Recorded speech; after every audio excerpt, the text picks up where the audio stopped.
Well, you see the driving winds there, heavy snow and the winds. That causes a risk of avalanche. And we can tell you near whiteout conditions at Kirkwood stop ski lifts at resorts. In fact, and I'm bringing Shawn Chitnis in here, Sierra at Tahoe announced they're closed today too, but you bumped into some people who are diehards. They're going to heed the warnings, but then they're excited and wanting to be prepared so they can get up there after the warnings pass. Right, and they're kind of being rewarded because the resorts are closed, so good for them to follow the rules. The storm is going to be good for both skiers and local businesses, but it's going to require patience. We know it's a busy time around Tahoe. They just had some major events in February that bring out a lot of people, but the snow that comes through this week could make for an even more exciting time up there once it's safe to travel again.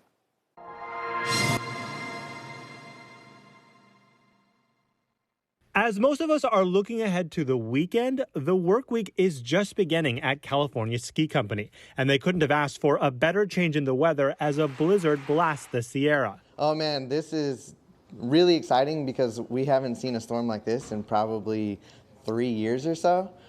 4 maybe. Store manager Greg Winkle says they're expecting a lot of sales and rentals this weekend. We've been getting calls, we've been getting emails.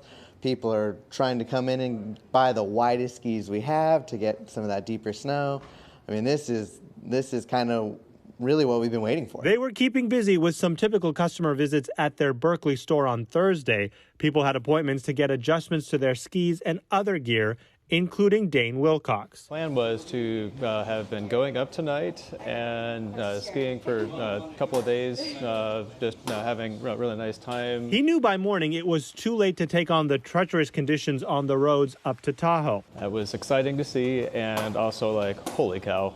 But he's still hopeful he can get up there if it's safer to travel by Sunday, and looking forward to enjoy what the storm brings to the resorts. Outstanding, right? I mean, so far this season, usually storms have been measured in inches.